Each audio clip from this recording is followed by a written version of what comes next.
오늘 마지막 강의 이렇게 뵙게 돼서 좋습니다. 오늘 마지막 강의 날인데 저한테는 오늘 제일 바쁜 날 중에 하나여서 조금 전에 도착했습니다. 저보다도 이제 그 6강의 동안 이렇게 함께 해주셔서 너무 감사하고, 저도 제 인생에 정말로 중요한 그런 시기들을 미국에서 공부하면서 지내면서 또 학문의 과정 속에서 제가 느꼈던 부분들을 여러분들과 함께, 별로 잘 알지도 못합니다만은 그래도 제가 느낀 부분과 관련돼서 함께 나눌 수 있었던 게 이제 굉장히 감사하게 생각합니다. 미국은 이제 13개 주가 독립을 이뤄냈죠. 그러니까 독립이 맞는 말입니다. 국가를 세웠다기보다는 먼저는 독립을 했습니다. 그래서 그들에게 중요한 건 이제 자유의 가치입니다. 그런데 그들은 이제 하나의 국가를 이루어야 된다는 것에서는 전부 다 동의를 했습니다. 그런데 어떤 국가인가가 그 13개 주에 따라서 각각의 주마다, 그리고 정치인들별로, 또 미국의 지도자들별로 다 달랐습니다. 도대체 이 국가는 어떠한 국가로 나아가야 할 것인가? 그러니까 우리가 역사를 이렇게 보면요, 국가가 이게 자연적으로 생성돼서 국가가 있었거나, 또 왕이 어떤 군사적인 지도자가 그 큰 군대를 동원해서 땅을 정복을 하고 거기에 백성들을 자기의 신민으로 삼고, 그렇게 해서 국가를 발전시키는 게 역사에서 그동안 우리가 보았던 모든 국가들의 모습이었어요. 그런데 지금 전 세계 역사에서 한 번도 없는 실험이 하나 나온 겁니다. 그 13개 주라는 그 주가 어느 한 독재자에 의해서 그 땅이 국가로 세워진 것도 아니고, 13개 주가 모두가 힘을 합쳐가지고 결국에 독립을 이뤄냈는데, 이제 그렇다면 이 나라를 13개 주의 사람들, 그리고 그 사람들의 대표가 되는 사람들에 의해서 국가가 시작되는 거죠. 그럼 도대체 어떤 국가를 만들 것인가? 여기에 사실 제가 생각할 때 미국이 세계 역사에 기여할 수 있었던 그 많은 부분들 중에 가장 정신사적으로 제가 생각할 때는 정말 천재적이다 이렇게 생각할 수 있는, 그런 짚을 수 있는 부분이 바로 국가에 관한 부분이라고 저는 생각해요. 우리가 알고 있는 모든 발명품들, 비행기든 전기든 심지어는 전화든 텔레비전이든 라디오든 전신이든 문명의 기기들이 미국 사람들의 머릿속에서 나온 게 너무나 많지만, 그런데 그게 아니라 보이지 않는 어떤 첫 가치, 그것도 청교도에서 시작이 됐는데, 미국이 독립할 때 보여준 것은 국가가 어떻게 존재해야 되고 그 국가는 무엇인가에 대한 그 기술을 한다는 것이, 그것이 굉장히 놀라운 겁니다. 그러니까 예를 들어서 저와 여러분이 국가를 한번 새로 시작한다고 해보시죠. 그럼 국가를 우리가 새로 시작을 해요. 그러면 우리가 어떤 국가를 만들 것인가? 우리는 공부를 했기 때문에 압니다. 그리고 어떤 국가가 있었기 때문에 그 국가가 어떻게 돼야 되는지도 알고, 그 국가들이 입법, 사법, 행정이면 이런 방식으로 어떻게 운영돼야 될 건가를 선례를 아니까 우린 만들 수 있는데, 미국이란 나라가 들어서기 전까지 사실상 국가는 왕정 아래서든 황제 아래서든 아니면 귀족 정치 아래서든 그렇게 운영되는 국가를 보기는 했어도, 모든 사람들에 의해서 그들이 주인이 되는 그런 국가를 세운다는 그거에 대해 선례를 본 적이 없잖아요. 사실 미국이 세계에 보여줄 수 있는, 미국에 보이지 않는 어떤 천재성은 국가에 대한 그들의 비전, 전망에 있다, 저는 그렇게 보는 거죠. 헌법이라는 것을 먼저 만들지 않습니까? 전 세계에 국가를 운영하면서 그 전에 어떤 나라가 구체적으로 헌법을 만듭니까? 그리고 그 헌법을 통해 지도자들을 이렇게 뽑아야 된다는 것을 어떻게 규정한 나라가 있습니까? 없습니다. 왕이, 우리나라만 하더라도 왕이 네가 오늘부터 세자 해라 했다가 너 마음에 안 들어 세자 폐하고 바꿔. 그런데 지도자라는 것 자체가 엄격한 규정에 의해서 그리고 세워져야 되고, 그리고 그 권력이라는 것이 결코 한 그룹에게 가지 않고 나눠져야 되고, 그리고 법을 만드는 것은 통치자가 하는 일이 아니라 백성의 대표가 법을 만드는 것이고, 그리고 그 만들어진 법에 대한, 심지어는 이 법이 좋은 법인가 아닌가에 대한 판단은 법이 만든 사람도 할 수 없게 해놨어요. 그걸 우리가 사법이라고 부릅니다. 사법부. 그러니까 사법부는 우리가 그 범죄와 관련해서 나쁜 사람 처벌하는 것만 하는 게 아니라, 미국이 정부의 구성에 보면은 사법부의 가장 큰 기능은 뭐냐면 법 자체에 대한 판단까지도 합니다. 입법부가 법을 만들면 결국에 이 법에 대한 제소를 연방대법원에다 하게 되는 거죠. 그러면 연방대법원은 심지어는 만들어진 그 법이 미국이 기본적으로 추구하고 있는 가치, 이 가치를 명문화한 헌법에 맞는가 안 맞는가까지도 판단하는 겁니다. 그런데 사법부가 그럼 최고의 권력인데 그 사법부는 어떤 법도 하나도 만들 수가 없습니다. 그러니까 이런 식의 구조를 정부가 이런 방식으로 운영돼야 된다는 것을 역사상 어느 누구도 사실 생각한 적이 없는데, 물론 이제 미국 안에서는 국가가 처음 시작될 때 이것에 대한 어떤 기획은 벤자민 프랭클린이 기획을 했었고, 그 벤자민 프랭클린 훨씬 이전에 100년 전에 윌리엄 펜이, 펜실베니아에서 윌리엄 펜이 민주주의 정부라는 어떤 기본적인 개요를 만들면서 권력의 분점에 대해서 얘기한 게 있습니다. 그런데 이처럼 한 시기에 지혜로운 미국의 소위 자랑할 수 있는 지혜로운 현인들, 조지 워싱턴, 벤자민 프랭클린 말할 것도 없이 100불짜리 지폐에 나오는 인물 아닙니까?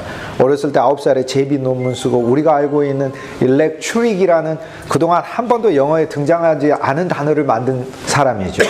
단어만 만드는 게 아니라 전기의 원료까지 알아낸 사람이고, 천둥번개를 인간이 무서워하지 않아도 된다는 것을 피레침을 만들어서 과학적인 것뿐만 아니라 출판사 만들죠. 유니버시티 오브 펜실베니아 대학의 교육자이죠. 주지사이죠. 미국의 국부이죠. 그런데 뭐 제임스 메디슨이라든지 또 토마스 제퍼슨이라든지 존 아담스라든지 이런 미국이 자랑할 수 있는 미국의 도덕적이고 그리고 자기의 개인적인 이득을 추구하는 게 아니라 어떤 보이지 않는 이 가치에 의해서 국가를 이렇게 만들어야 한다는, 적어도 의견은 달랐지만 마음 자체는 진실했던 사람들이 이렇게 한 시대에 한 자리에 모이는 것이 어떻게 보면 미국의 지성사의 축복이었다, 이렇게 얘기할 수 있는 거죠.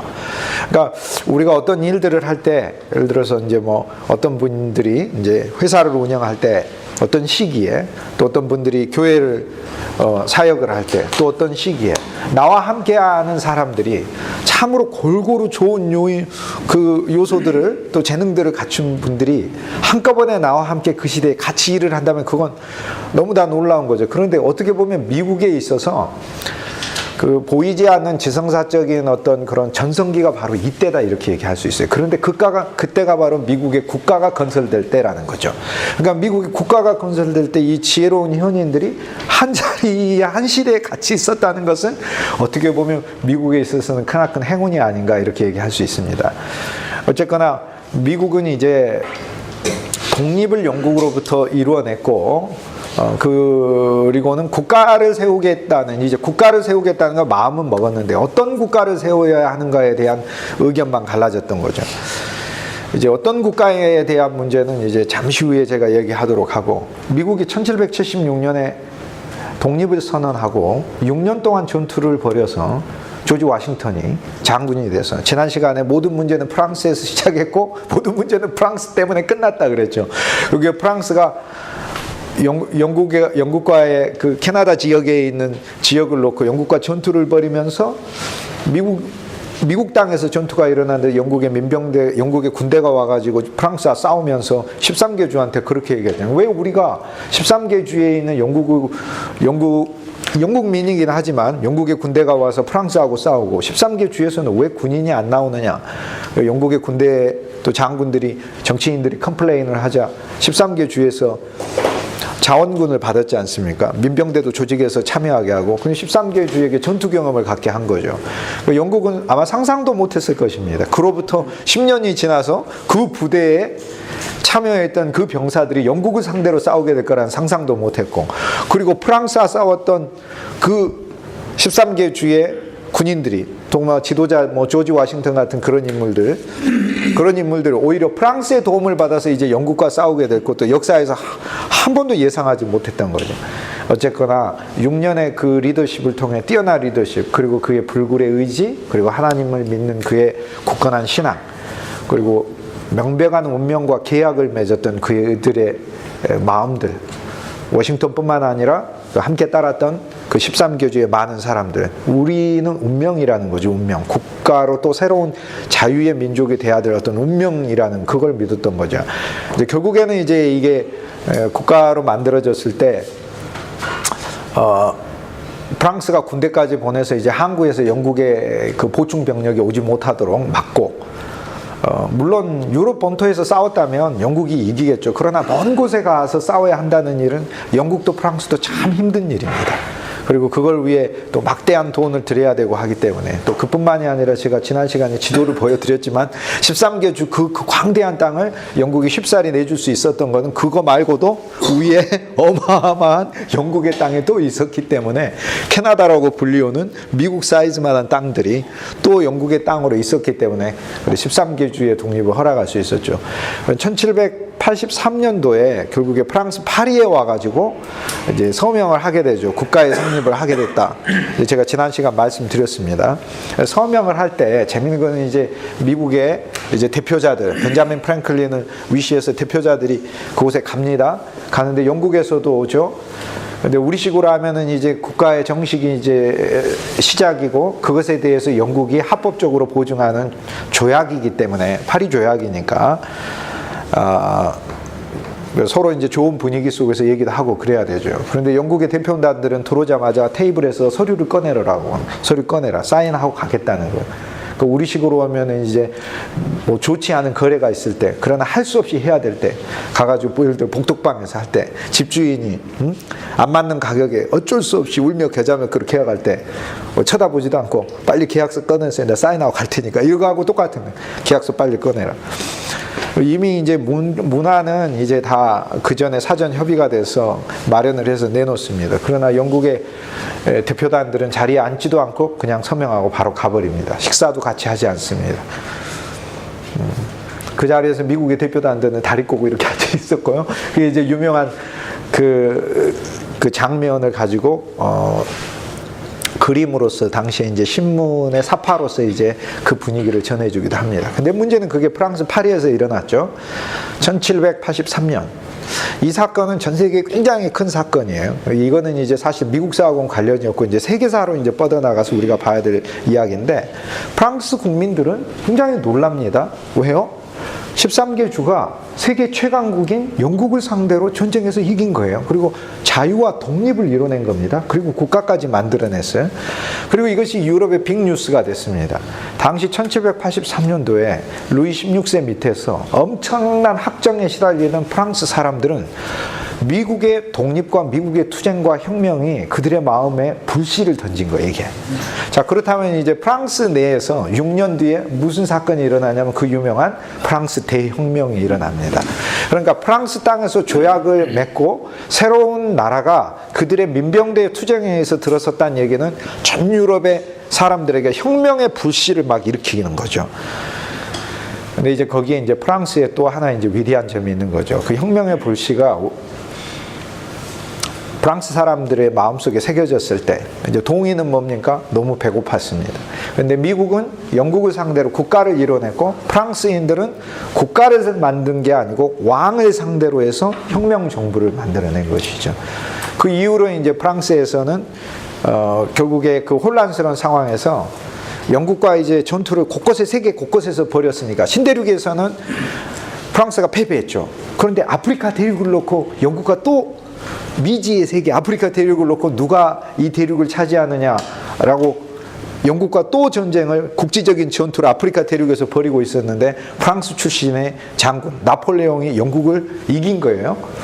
그래서 뭐 땅에서 이긴 거죠. 그 뒤로 나폴레옹은 바다에선 다 집니다만, 땅에서 이 전투를 이기고 나폴레옹이라는 이름이 이제 영웅이 되니까 그때부터 이제 나폴레옹 시대가 시작이 되고, 프랑스 혁명 정부의 그 혼란 상황에서 나폴레옹은 백성들의, 그 프랑스 국민들의 엄청난 환호와 그리고 자기가 가지고 있는 군부의 절대적 지지를 통해 프랑스 통치자가 되는 거죠. 그리고 나중에 이제 황제까지 되지 않습니까? 그런데 프랑스만 다스린 게 아니라 자기 일생 동안 120만의 병사를 가지고 유럽 이쪽에서 저쪽 가지고 다 휩쓸어 버리잖아요. 스페인, 포르투갈, 그리고 오스트리아, 합스부르크, 그리고 러시아까지 다 진격하면서 모든 나라들, 심지어는 이탈리아 남부까지 가가지고 교황의 땅까지 뺏고 교황을 가두기도 하고, 그 전에 나폴레옹은 장군이었으니까 왕과 황제들을 만날 때는 장군이기 때문에 이렇게 서가지고 예의를 갖춰야 했지만, 그러나 이제 나폴레옹은 황제가 저기 있고 그러면 자기가 이렇게 앉아가지고 다른 나라의 왕들도 자기보다 더 아래에 있는데 주고, 심지어는 교황한테서 자기를 황제로 임명하라고 하면서 관을 줄 때 누구든지 교황 앞에 한쪽 무릎을 꿇고 머리를 숙여야 되는데 자기가 스스로 관을 뺏어서 자기가 쓰는 거죠. 근데 이 일들이 이제 세계 역사에 있어서는 절대 군주정을 유럽에서 몰아내버리는 역할을 하게 됩니다. 물론 군주정, 왕정이 다시 유럽에 회복은 되지만 이전과 같이 절대 군주가 되지는 못합니다. 그러니까 결국에 이제 나폴레옹 사건은 결국에 혁명의 바람을 불러일으키고 1800년대 산업혁명과 더불어서 보이는 물질혁명과 더불어서 보이지 않는 정신사적 혁명을 유럽 대륙에다가 곳곳에다 두게 되는데, 각 나라에 있어서 민주주의적인 원칙들이, 물론 지금의 우리의 시각으로 보면은 아직도 이제 먼 길을, 모든 이가 그 가질 권리를 향해서는 먼 길을 가야 되지만, 그러나 1700년대와 비교했을 때 1800년대는 비교할 수 없을 정도의 그 제도적인 변화들이 민주적인 측면, 정치적인 측면, 사회적인 측면에서 유럽 전체에 영향을 끼치게 되는 거죠. 그래서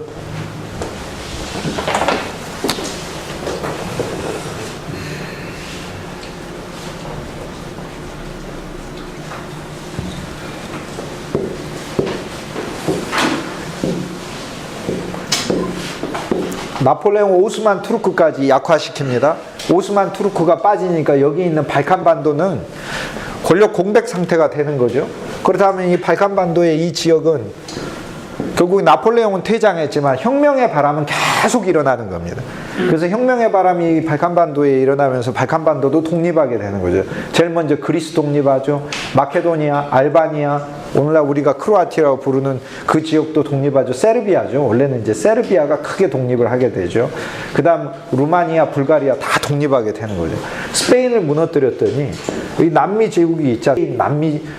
남미의 스페인 제국, 포르투갈, 여긴 포르투갈, 나머지는 다 스페인이잖아요.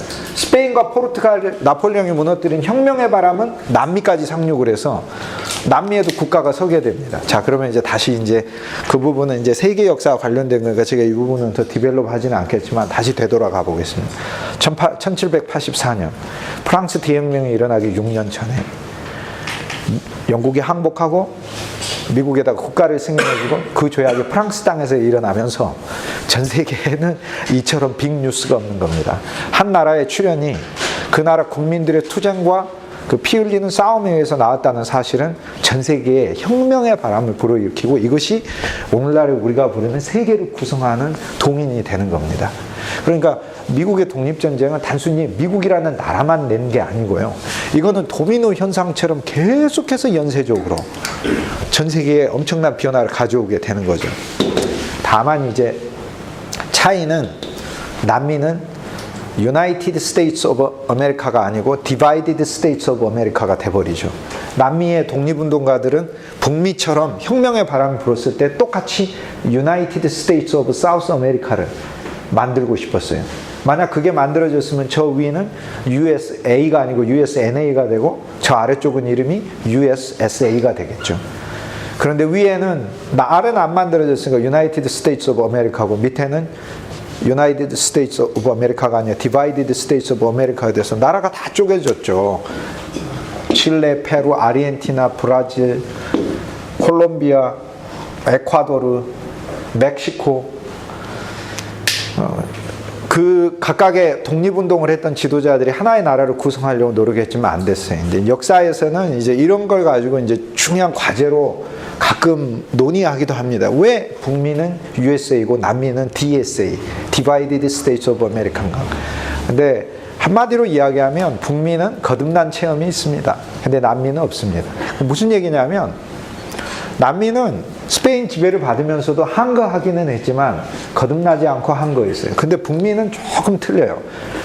북미는 거듭납니다. 여러 면에서 거듭나요. 첫째, 북미에 있었던 1000만 명이 넘는 이민자들은 40일이 넘는 배를 타고 오면서 10척의 2척은 침몰해서 죽는 죽음의 위기를 오면서 진짜로 거듭납니다. 그러니까 무서운 사람들이 되는 거죠. 그리고 그 땅에 도착해서 남미는 인디안 원주민들, 그리고 흑인들, 그리고 스페인 사람들의 그 혼혈 인종들이 많이 만들어지는데, 북미 대륙에 있었던 인디안들은 굉장히 전투도 잘하고 호전적인 인디안들과 함께 함께 어울려 산다기보다는 전투, 치열한 그 다툼이 인디안들과 한 50년이 넘게 있었어요. 그래서 북미 대륙에 있어서는 그러한 땅을 놓고서 또 한 번 하나의 결집이 일어나고, 그리고 북미 대륙은 정착촌이 세워질 때 덕목의 가치에 의해서 세워졌다고 우리가 배웠지 않습니까? 그리고 그 덕목은 한마디로 이야기하면 뉴 잉글랜드죠. 잉글랜드를 그대로 가져온 게 아니라 뉴 잉글랜드를 구성하려고 한 거죠. 잉글랜드가 이런 방식이면 여기는 뉴 잉글랜드로 가겠다. 그게 거듭남이라는 거예요. 그뿐 아니라 대각성 운동을 통해 가지고 또 13개주가 내적으로 또 거듭났지 않습니까? 공동체 정신. 그래서 이제 그거를 가장 중요한 요인으로 이야기를 하는 거죠. 어쨌거나 이제 국가가 이제 성립이 됐는데, 국가가 성립이 됐을 때 13개주 사람들도 믿어지지 않았나 봐요. 그래서 100불짜리 지폐의 그 주인공인 벤자민 프랭클린이 1787년에 그의 일기에 이렇게 썼습니다.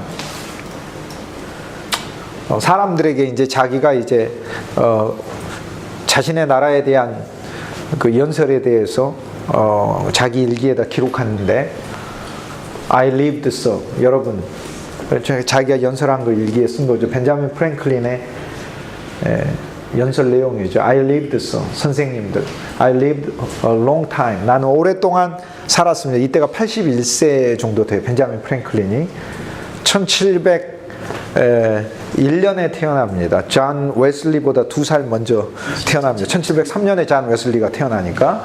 그래서 이때가 80세가 훨씬 넘은 때예요. I lived a long time. 나는 오랫동안 살았습니다. 지금 86세죠.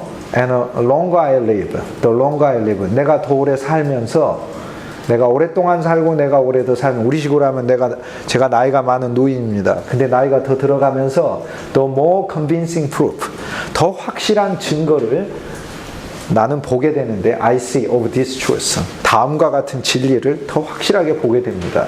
그건 뭐냐면 God governs in the affairs of man. 하나님이 인간의 일들을 관장한다는 사실을 내가 깨닫게 됩니다. 라고 이제 80세가 넘은 벤자민 프랭클린 그 고백을 해요. 왜 그러냐면 국가가 섰잖아요. 그 자기가 생각했을 때 자기 처음 미국에서 성장하고 그럴 때 그걸 상상도 못했던 거예요. 13개 주에 하나에. 그러니 국가가 서 있잖아요. 그래서 if a sparrow, 참새가 cannot fall to the ground, 땅에 떨어지지 않습니다. 성경에 나온 구절이죠. Without his notice. 하나님의 주목 없이, 하나님께서 허락하심 없이 땅에 떨어지지 않습니다. So is it probable that an empire, 그런데 an empire, 거대한 나라가 can rise without his aid, 그분의 도움 없이 그 나라가 설 수 있겠습니까? We have been assured. 그러므로 우리는 확신합니다. 선생님들, in the sacred writings, 거룩한 성경책의 말씀을 확신하게 됩니다. That 그것은 except the Lord build a house. 하나님이 집을 세우지 except 아니하시면 they labor in vain. 그들은 헛되이 수고하는도다. 세우는 자의 수고가 헛되도다. 그 성경 기절이죠. I firmly believe this. 그러므로 나는 굳게 믿습니다. I also believe that without his concurring, 그분의 동의와 도움과 이것 없이는 we shall succeed in this political building no better. 우리는 이 정치적인 건물, 국가라는 거죠. 이것을 짓는데 결코 더 낮게 성공할 수 없었을 것입니다. Than the builders of Babel. 바벨탑의 건설자들보다. 바벨탑 건설자는 짓다가 무너져 버렸죠. 그러므로 하나님의 도움이 없었으면 우리는 바벨탑 중간에 지은 것보다 더 못 지었을 겁니다. 라는 이야기예요. 그 아래 부분은 이제 제가 다른 걸로 진행해야 되니까. 그래서 아무튼 이거는 이제 그 벤자민 프랭클린의 그 고백입니다. 그러면 이게 이제 미국인의 일반적인 정서를 반영합니다. 벤자민 프랭클린은 굉장히 열렬한 크리스찬이 아니거든요. 이제 여기서 이제 별개로 이야기하면 당시에 이제 많은 이제 그 미국인들의 마음 속에는 이것이 바로 제가 지난 시간에 얘기했던 명백한 운명이라는 거예요. 우리는 국가로 서야 되고 이 국가는 뭔가 어떤 신탁이 그 안에 흐르는 것이다, 이렇게 된 거죠. 그러면 어떤 국가인가? 두 그룹으로 이제 나뉘게 됐습니다. 한 그룹은 페더럴리스트, 연방주의자라고 부르고요. 이들은 페더럴 파티, 우리식으로 하면 연방정당이라는 것을 만들게 돼요. 이들이 생각했던 것은 국가가 더 중요하다고 봤어요. 13개 주 주민들은 영국을 상대로 싸웠는데 자유를 위해 싸웠느냐 아니면 국가를 만들기 위해 싸웠느냐를 놓고 사람마다 생각이 틀렸어요. 우리는 나의 행복과 자유를 위해 싸운다 그러면은 국가주의자가 아닌 거예요. 그들은 나를 위해 싸운 거고 가치를 위해 싸운 거예요. 그런데 연방주의자들은 생각을 하기에 강력한 국가가 나오질 않으면 이 자유는 지켜질 수가 없다고 생각해요. 그래서 연방주의자들, 존 아담스 같은 인물들, 그 다음에 알렉산더 해밀턴 같은 사람들은 강력한 정부의 출현을 원했어요. 심지어는 이 전 세계에 있는 어떤 정부보다도 정말로 강력한 정부. 근데 이 정부는 자유를 지켜야 하는 정부인 거죠. 근데 연방주의자하고 달리 공화주의자들은 생각이 다릅니다. 공화주의자들은 이 전쟁은 국가를 세우기는 했는데 이 국가는 국민의 자유를 지키는 데 목적이 있다기보다는 국민들이 각각의 자유를 더 행사할 수 있게 해주도록 도와야 된다고 생각을 해요. 그렇다면은 국가의 존재의 목적은 개인을 위한 거예요. 그런데 연방주의자들에게는 개인보다는 국가가 1차적으로 더 중요해요. 왜? 이 국가가 자유란 가치를 지킨다는 거예요. 그런데 공화주의자들은 그게 아니에요.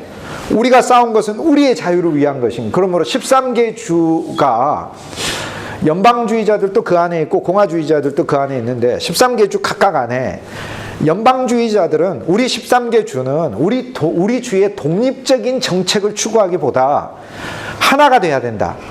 자, 각각의 주는 화폐가 따로 있었습니다. 뉴욕은 뉴욕 화폐 따로 있고 남부는 남부 화폐가 따로 있어요. 달러가 아니라 딕시라고 부르는 그 화폐도 따로 있고 화폐만 따로 있는 게 아니라 세금의 격차도 다 달랐습니다. 부가가치세도 틀렸고 관세도 각각에 달랐습니다. 경찰력도 각각이 다른 거고. 그런데 13개 주마다 각각의 생각이 다른 거. 어떤 국가를 만들어야 되는. 그래서 많은 이제 국가에 대한 계획들 중에서 공화주의자들은 각 주마다 별개의 국가이기 때문에 이 특성을 보호해주는 정부, 그러므로 그 정부는 약한 정부여야 되는 거죠.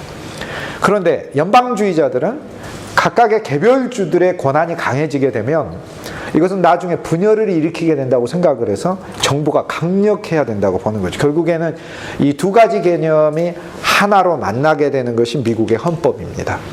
또 여기에는 이제 연방주의자들은 일반적으로 민주주의적인 개념이 있고 공화주의자들의 개념은 민주주의 개념이 아닌 공화주의라는 게 있어요. 공화주의는 민주주의가 아니고 우리는 대한민국 헌법에 뭐라고 돼 있냐면 민주공화국이라고 돼 있습니다. 이 두 개념은 결코 같은 개념이 아니에요. 우리는 민주주의라는 얘기는 예를 들어서 여기서 우리가 메뉴가 딱 두 개 중에 한 개만 시킬 수 있다. 짜장을 시킬까 짬뽕을 시킬까 다수결로 정해야 된다. 왜냐하면 주방장이 바빠서 두 개 못하고 한 개만 한다. 그러면 다수결로 해가지고 난 짜장면 싫어해도 짜장면이 다수가 나오면 우린 짜장면, 이걸 민주주의라고 부릅니다. 그런데 소수는 희생되는 거죠. 다수의 의견이 언제나 존중되는 거죠. 그런데 이건 민주주의인 거지 이건 공화주의가 아닙니다. 공화주의란 아무리 소수라 할지라도 화합이 더 중요한 거예요. 그러니까 소수의 희생과 소수에 의해 벌어지는 것은 다수의 이득은 있을지 몰라도 공화가 생기지는 않는다고 보는 거예요. 이런 민주주의가 계속되다 보면 계속해서 불만을 가진 소수들은 이런 방식에서도 예를 들어서 짜장면 짬뽕 결정하는데 짬뽕 먹는 사람 소수 나와가지고 짜장면 나오는데 그 문제에 있어서는 이제 짜장면 소수자가 불만을 가지고 있어요. 그 다음 또 민주주의로 그러면 우리 어디 놀러 갈까? 단체로 놀러 가는데 놀러 가는가? 한쪽은 저기 독립기념가죠. 한쪽은 아산 현충사가 버스는 한 대밖에 없어. 그럼 또 다수결로 했는데 다수가 그러면은 예를 들어서 독립기념가 간다. 그러면 소수는 아산 현충사 가고 그럼 또 다른 문제로 또 소수는 계속해서 불만. 그래서 민주주의적인 것이 계속 진행되면 진행될수록 그 요구가 충족되지 않는 소수들을 계속 희생시키면서 사회가 통합되는 게 아니고 공화가 되는 게 아니라 공분이 된다고 생각을 해요. 이제 우리가 그러니까 민주주의라는 그 개념이 우리가 흔히 생각하는 그런 개념들이 그래서 이 시기에 이제 미국의 이제 국부들의 생각은 공화주의자들은 공동의 화합을 위해서 그렇다면 무엇이 필요한가? 그 공동의 화합이라는 것은 어떤 가치를 지키는 거지 다수 의견을 따르는 게 아니라는 거예요. 그 가치를 지키기 위해서 그러면 그 가치는 무엇인가? 개인의 행복, 개인의 자유 이렇게 되는 거죠. 그렇다면 정책은 개인의 행복과 개인의 자유를 위한 것을 추구하는 것이지 모두가 다 원하는 것을 추구하는 것이 이것이 바로 공화주의는 아닙니다. 결국에는 이제 이런 방식의 결국 아까 제가 말씀드렸던 연방과 공화주의자들 생각 그리고 민주주의와 공화주의자들의 생각 이 생각들이 절충된 게 미국의 헌법인데 바로 이러한 헌법이 가지고 있는 이 국가에 대한 생각과 이해가 오늘날의 우리 정치적인 제도에까지 그대로 다 반영되어 있는 거죠. 그러면 어떻게 이거를 그대로 반영하냐? 예를 들면 이런 겁니다. 민주주의자들은 각 주마다 대표자를 뽑는데 뉴욕주 같은 경우는 인구가 얼마나 많아요. 버지니아주도 인구가 많아. 펜실베니아도 막 부강. 그러나 사우스캐롤라이나, 노스캐롤라이나 적은 거예요. 그러니까 민주주의자들은 의회에 의원을 파송을 할 때 똑같으면 말이 안 되는 거죠. 말이 안 되는 거죠. 그렇죠. 그러니까 인구가 많은 주는 많은 의원들을 보내야 된다. 이렇게 주장하죠. 그러면은 인구가 적은 주들은 공화주의자들 어떻게 합니까? 그러면 우리는 언제나 의견을 내도 우리는 언제나 꽝인 거죠. 언제나 꽝인 거죠. 다수가 결정하니까. 그래서 이거를 반영하기 위해서 미국은 양원을 만들고 상원은 어떻게 합니까? 각 주가 인구가 아무리 많더라도 상관없어요. 무조건 각 주마다 2명씩의 상원 의원만 보내게 됩니다. 인구가 10배가 많아도 20배가 많아도 상관없어요. 뉴햄셔주 인구하고 캘리포니아주 인구하고 10배 이상 차이가 나도 상관없어요. 상원 의원은 똑같이 2명씩만 보내는 거예요. 그래서 미국의 최고 결정이 이루어지는 곳에서는 공화로 하는 거예요.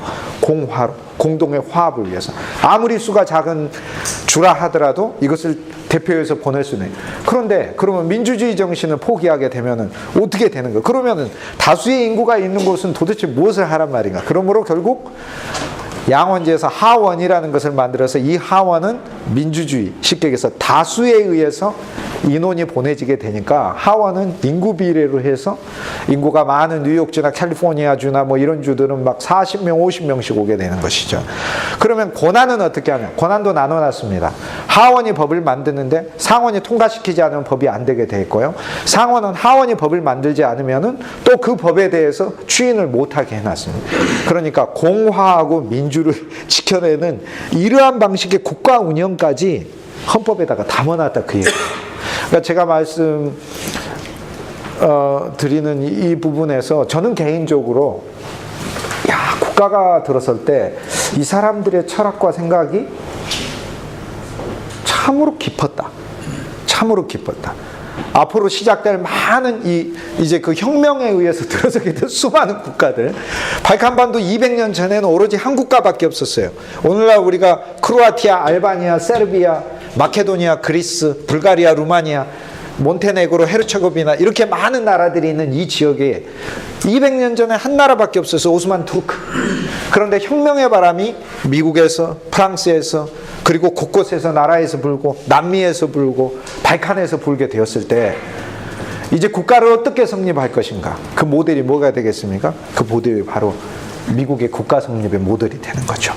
그러니까 오늘날의 대부분의 나라들이 입법, 사법, 행정의 방식으로 권력을 분점하는 방식으로 그리고 양원제를 도입하거나 아니면 민주와 공화의 두 개념들을 적절히 혼용한 방식으로 쓰는 거죠. 그러니까 우리가 민주주의란 말에 트릭에도 넘어가도 안 되고 그리고 어떤 다수가 있음에도 불구하고 다수의 이득이 소수에 의해서 좌지우지되는 또 언제나 그 어떤 예를 들어서 균형이 무너질 수도 있는 거 아닙니까? 어쨌든 다수가 생각하는 이득이 있으니까 그것도 보완되는 이러한 방식의 정치 체제들을 그것을 명문화해서 국가는 이런 방식으로 운영돼야 된다. 국가의 통치자는 이렇게 뽑아야 된다. 이제 그런 점이 그들이 그 역사적인 시각에서 이야기하자면 참으로 현인들이었다 이렇게 얘기할 수 있는 거예요. 진짜 지혜자들이다 이렇게 얘기할 수 있는 거죠. 단순히 인간의 윤리에 대해서만 말하는 게 아니라 한 사람의 개인의 윤리가 아니라 국가가 어떻게 구성되어야 되는가에 대한 거, 그 기본적인 철학을 가지고 그 구성한 겁니다. 그런데 전체적인 틀은 연방주의자들의 개념이 많이 반영되어 있습니다. 그래서 경제는 국가가 통할하는 쪽으로 알렉산더 해밀턴의 주장에 의해서 격렬히 이제 각 주마다 많은 사람들이 이제 반대를 했고, 쥐주나 귀족들은 반대를 했죠. 연방정부가 강력하게 금융을 통제하게 되면은 자기들의 상업에 반대가 되는. 그런데 연방주의자들은 가치를 중시 여겼어요. 이것은 자유를 위한 것인데 소수의 자유가 아니라는 거예요. 모두의 자유라는 거예요. 모두의 자유라는 그 개념 속에는 자유를 해치는 적으로 국왕만 보는 게 아니고요. 그러니까 헌법에 대통령이라는 것을 프레지던트라고 해서 프리사이드 해야 돼요. 쉽게 얘기해서 균형을 프리사이드, 균형을 집례해야 된다는 겁니다. 균형을 관장해야 된다는 거예요. 그런데 그뿐만이 아니라 경제적인 측면에 있어서도 이 돈이라는 것이 국가를 지배할 수 있다고 보는 거죠. 결국에 연방중앙은행은 이 대통령조차도, 심지어는 의회조차도 권한을 행사하지 못하는 또 하나의 독립적인 권력기관으로 별도로 만들어 놓습니다. 만약에 권력이 직접적으로 그것과 관계되어 있다면, 예를 들어서 우리는 이제 미국의 중앙은행, 한국의 중앙은행과 같은 미국의 중앙은행을 연방준비제도라고 부르지 않습니까? Federal Reserve, 리저브가 돈을 보관한다, 황금을 보관하는 곳이니까 각 주에 돈을 찍는 것은 황금을 보관하고 찍는 것은 결국은 Federal Reserve가 되는 거죠. 그 Federal Reserve에 대한 권한은 미국의 대통령도 가지지 못합니다. 그러니까 그동안은 왕이 돈 찍으라면 돈 찍어는 그런 정부가 아니라는 거죠. 그래서 심지어는 금융에 대한 것도 독립적인 권한을 가진, 그러면서도 각 주의 경제권을 총괄할 수 있는 그런 방식의 경제 체제, 그것이 운영되는 나라를 생각한 것이죠. 그래서 이제 그 점에 있어서 미국이 국가로 시작을 할 때 단순히 국가가 아니라 그들 안에 내부적인 엄청난 고민이 있었고 그 지혜가 들어가 있었다. 그 지혜에 따른 어떤 국가들의 운영들이 이후에 등장하는 수많은 혁명 정부들의 조금씩 뭐 틀은 틀리지만 기본적으로 그 이상의 틀에서 벗어나는 나라에 크게 없습니다. 입법, 사법, 행정, 그리고 대통령 또는 수상, 또는 대통령 수상을 이원제 놓거나 아니면은 의회 자체를 양원으로 놓거나 해서, 그래서 공화와 민주의 개념들을 절충하려고 하는 것이 이제 그 미국이 처음 국가가 시작할 때 기본 정신이었는데, 이것이 이후의 나라들이 출현해도 반영됐다는 거죠. 헌법에 있어서 연방주의자들의 의견이 기본이지만 공화주의자들은 개인의 권리와 자유를 국가가 지켜야 되고, 이 개인의 권리와 자유는 불가침의 성격, 어찌 보면은 물론 모두가 그렇게 생각은 아닙니다만 어찌 보면 국가 자체라는 것과 맞먹을 정도로 중요하다고 생각을 했어요. 저는 그런 쪽에 좀 가까운 사람이에요. 저의 목숨은 그래서 저는 애국자가 못 될 것 같아요. 저의 목숨은 대한민국보다 더 중요하다고 생각합니다. 저는 진짜로. 그러니까 저한테 애국자가 되라고 강요하지 마세요. 저는 애국심이 없습니다. 솔직히 고백을 합니다. 그러나 작은 애국심을 실천하고 있습니다. 쓰레기 안 버리고, 세금 많이 내고, 특히 도로교통법을 많이 위반하여 국가의 재정에 크게 위배하고 있어요. 그래서 어느 분보다 아마 제가 많이 낸다, 이렇게 생각하고 있어요. 경찰 복지를 위해서 제가 크게 희생하고 있다. 제 수입의 상당히 많은, 농담이고요. 그래서 미국의 헌법에는 그래서 개인의 권리들을 강조하는 거를 Bill of Rights, 빌이 이제 헌장이라는 거죠. 조항들이라는 얘기죠. Rights, 개인의 권리들을 그 자유들을 구체적으로 명시한 것을 아예 헌법에다 적어놔서 언론의 자유, 종교의 자유, 그 다음에 출판의 자유, 그리고 신분에 대한 자유, 이 자유들을 명문화해서 넣었어요. 그래서 공화주의를 거기다가 표방해 넣습니다. 지도자가 어떻게 뽑혀야 될지, 그리고 그거는 몇 년 동안 있어야 되는 건지, 그런 방식까지도 구체적으로 국가를 처음 만든다는 기술. 그래서 그러한 관점에서 미국사는 이렇게 보면 되게 재밌습니다. 아무도 이전에 선례가 없는 상황에 이런 방식을 넣어서 만들었구나 하는 거죠. 그렇게 봤을 때 이제 미국사는 되게 재밌습니다. 우리가 누군가가 자기소개서를 다 써오라 그러면 자기소개서 어떻게 쓰냐 물어봐가지고 자기소개서 쓴 거 보고 이런 방식으로 쓰는구나 이래서 하는 거지만, 그 전에 헌법이라는 것이 쓰여져서 헌법에 대한 국가, 물론 네덜란드의 어떤 헌법이 그 전에 쓰여진 적은 있는데 이건 미국 헌법하고 달라요. 왜냐하면 국가에 대한 총괄적인 운영과 철학이 정치적인 측면에서까지, 그리고 그게 아니라 인간 철학까지 들어가서 하나의 완결편이라고 말할 수 있을 정도로 이거를 구성해 놓은 거니까 이건 역사상 처음인 거죠. 근데 선례도 없는 상황에서 이것들을 만들어냈다는. 근데 그 속에는 오늘 우리가 계속 기억해야 될 어떤 가치들, 그 외에는 인간의 삶 본질적으로 같으니까. 그래서 공화와 민주의 문제가 이제 충돌하는 것을 잘 조화를 이루어서 이걸 만들었다, 이렇게 얘기할 수 있죠. 결국 연방주의자들보다는 이제 공화주의자들이 승리하게 되고, 이 공화주의자들이 나중에 또 분열해서 오늘날의 민주당, 공화당이라는 두 당이 되게 됩니다. 공화주의자들이 분열해서 민주당과 공화당이 되게 되는 거예요. 우리는 이제 왜 민주당이고 왜 공화당인가라는 개념을 이제 알 수 있게 되는 거죠. 결국에 민주당이라는 것은 국가가 지향해야 될 절대 다수의 권리와 이득, 그리고 그 가치를 향해 나아간다는 거고, 공화당이라는 것은 이 국가가 본래 세워질 때 그 국가의 존재 목적이 개인의 자유와 권리와 사유재산과 그 이익을 위해서, 그것을 위해서 피를 흘려서 세워졌고, 그러므로 이제 공화주의자들의 생각은 이 땅의 본 주인이 누구냐, 그거를 많이 관심 갖겠죠. 그러니까 공화주의자들의 특성이 국수주의자들이 될 수밖에 없는 그런 요소들도 있게 되겠죠. 1800년대에서 이제 국가의 성립에 대해서 이제 제가 말씀을 드렸고, 다른 부분을 한번 보도록 하겠습니다.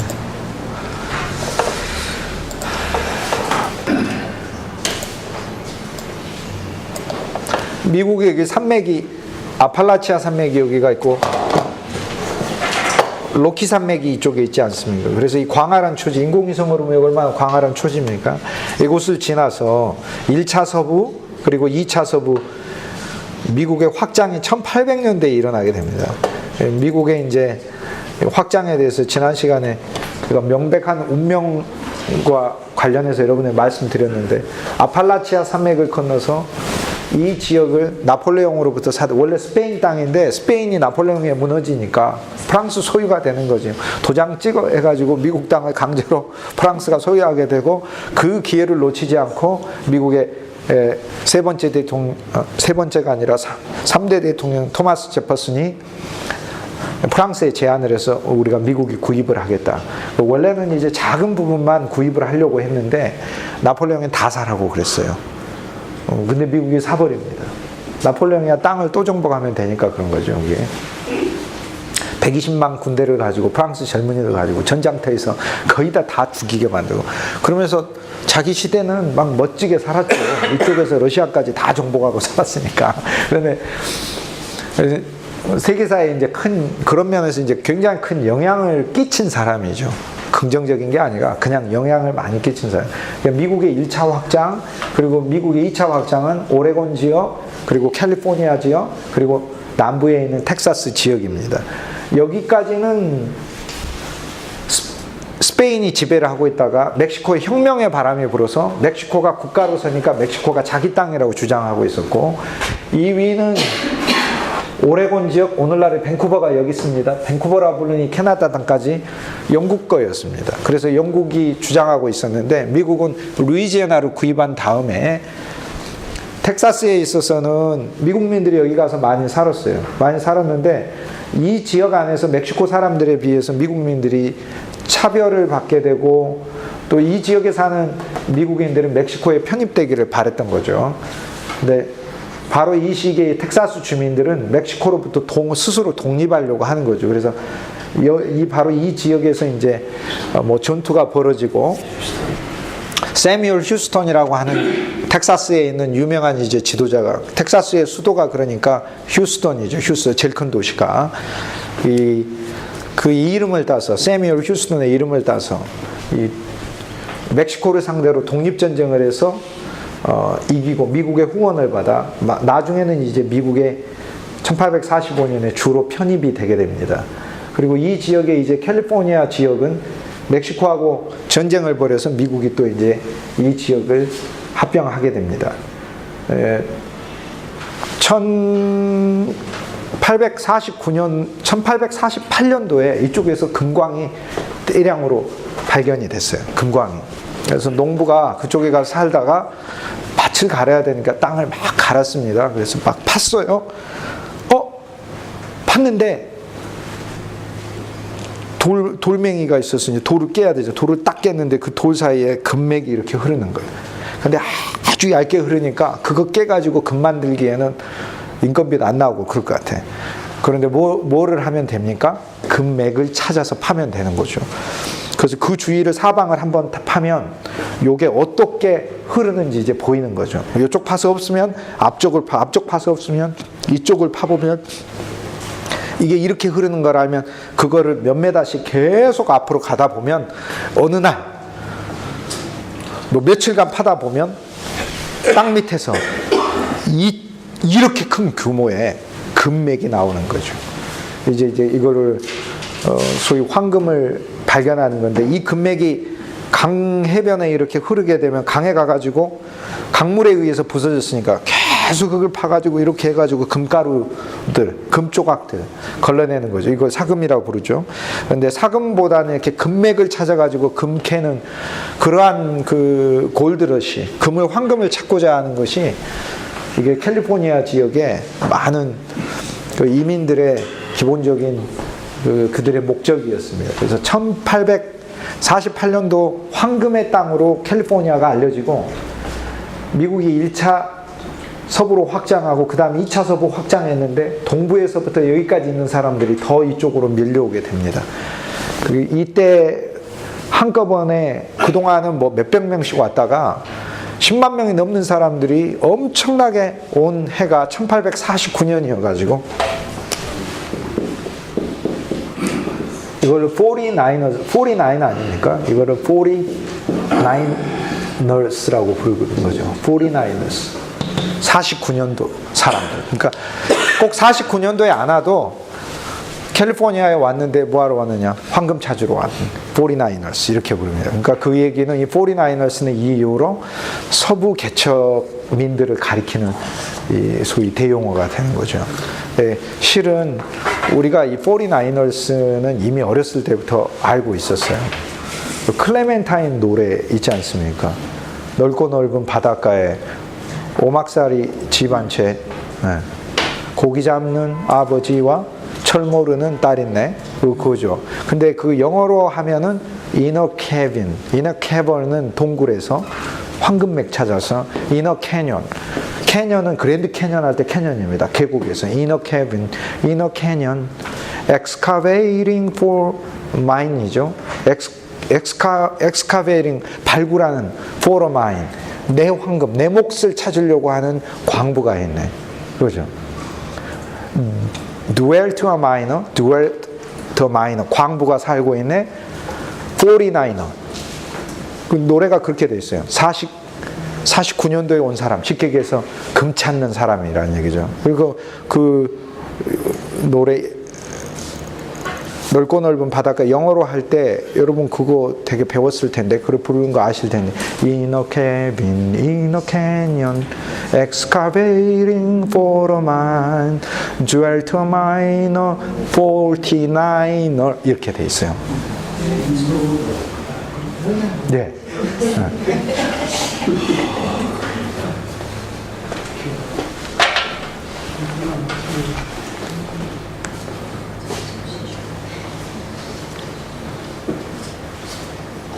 시간이 없으니까 노래는 들어보지는 않겠습니다. 애니스타로 클레멘, 그러니까 그 광부 49er, 마이너 49er, 광부 금캐로 온 사람 그와 함께 애니스타로 클레멘타인, 그의 딸 클레멘타인이 둘이 살고 있네. 근데 살고 있는데 어느 날 강물이 크게 갑자기 불어나가지고 3절 가사에 보면 클레멘타인이 그 죽습니다. 그래서 그 3절 가사에 보면 원래 죽어요. 그래서 후렴 가사가 Oh my darling, oh my darling, oh my darling, 클레멘타인 그게 49ers와 관련된. 그러니까 이제 꼭 이제 자식이 죽는 그런 것만이 아니라 그곳에 가서 사고로, 위험으로, 질병으로 그 개척민들의 그 삶 가운데서 그 벌어지는 그 고난. 비록 내가 딸이 안 죽어도 부인이 죽을 수도 있고 남편이 죽을 수도 있고 부모가 죽을 수도 있고. 그렇죠. 그 많은 또 자녀가 실제로 죽는 경우도 많고. 그래서 이 수백만의 이 개척민들의 삶, 그거를 대변해 준 노래죠. 원래는 1849년 49ers를 위한 노래지만 나중에는 여기 영국 이 땅을 놓고 미국이 영국하고 전쟁 비슷한 협상을 해가지고 여기 북위 49도를 기준으로 해서 이 땅을 얻어냅니다. 그래서 원래는 이 지역을 다 오레곤이라 불렀어요. 밴쿠버까지 옛날에 오레곤이라 불렀어요. 그러나 지금은 이제 여기만 오레곤 주라고 하는데 원래는 오레곤이 이렇게 큰 이름이었어요. 그래서 오레곤주하고 워싱턴주를 미국이 받아들이게 되는데 여기는요 여기하고 너무 달라요. 여기는 워싱턴주에 가면은 미국의 그 정말로 자랑하는 올림피아 이 대자연 수풀림이 있고 오레곤 한 중심에는 움프코아라고 하는 미국의 국립공원 그랜드 캐년 못지않은 그런 어마어마한 거기 가보면은 크레이터 레이크라고 부르는 크레이터 레이크 제가 하나 보여드릴게요. 그거 오레곤 이때 이 서부 개척 시대 때 저 오레곤주 지역은 이제 울창한 수풀림도 있지만은 그 땅들은 황량하기는 해도 개척하면 옥토가 되는 땅이었어요. 그리고 그곳에서 수많은 사람들을 이제 보내기 위해 토마스 제퍼슨 대통령이 탐험대를 보내가지고 그 땅의 전체를 다 탐험하게 되고 그 지역에 이제 오늘날 우리가 알고 있는 그 스네이크 강이 있고 콜롬비아 강이라고 부르는 그 유명한 그 강이 흐르고 있습니다. 거기에 본네빌 댐이라든지 대공황 때 지었던 그 루즈벨트 대통령이 지었던 그 댐들이 바로 그곳에 많이 있게 돼요. 그리고 우리가 알고 있는 연어들이 막 그 어마어마한 막 수백만 마리, 수천만 마리가 태평양 연안에서부터 거꾸로 콜롬비아 강을 거슬러서 와서 그곳에 와서 알을 낳고 가는데 그때 이제 그런 연어들이 이제 잡히게 되는 거죠. 우리가 먹고 있는 살몬도 그쪽에서 나게 되는데 이 지역을 이제 그 미국의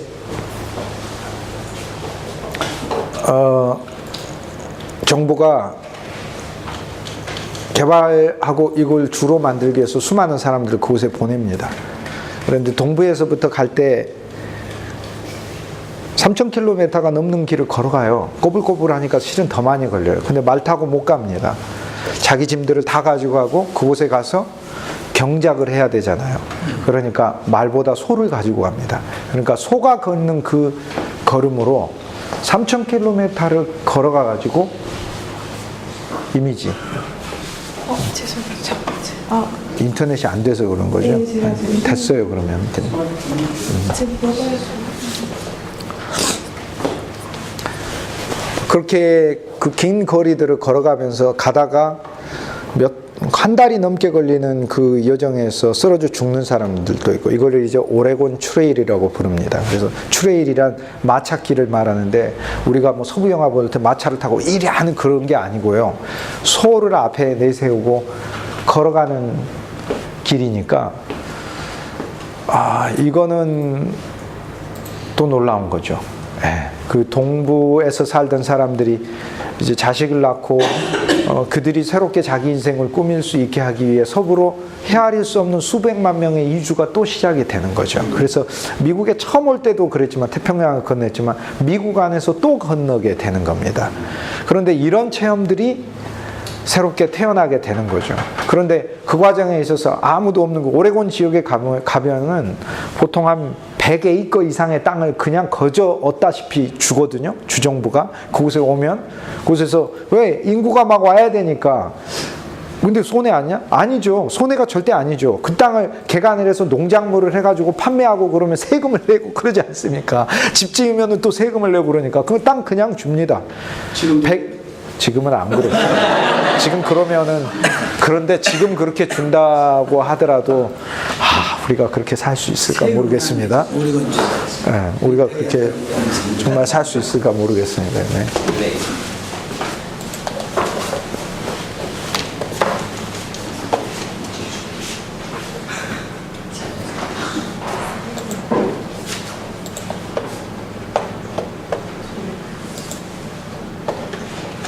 근데 이 광활한 서부에서 어쨌거나 100에이커면 한 에이커가 60 63m, 3m거든요. 63m, 3m. 그러니까 100의 거면 도대체 얼마인가요? 막 6kg 정도 되나요? 600, 6천, 거의 6kg 정도 사이즈 되는 땅을 가지니까 이거 어마어마하네요. 그런 땅들은. 그곳에서 이제 그 개척민들의 삶은 말할 수 없이 고통스러운 거였죠.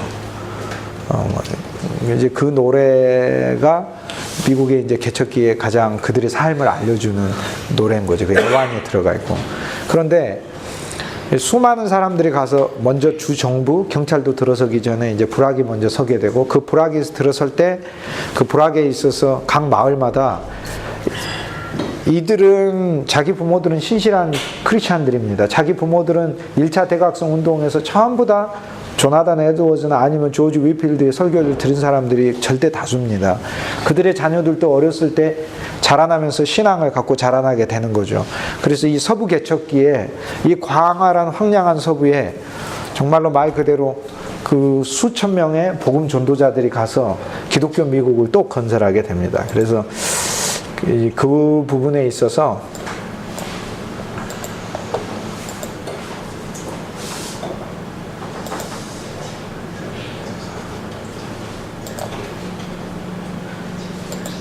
이거는 뭐예요, 이게 지금?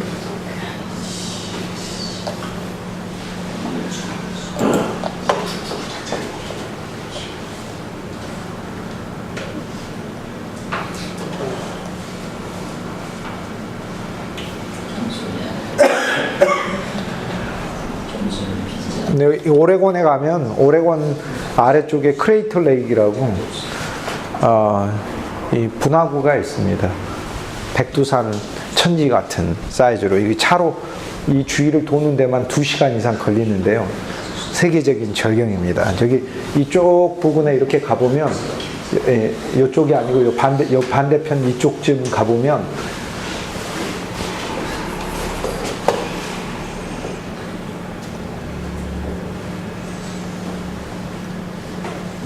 전 세계에서 이렇게 파란 물이 있을까 할 정도로 정말 파란데요.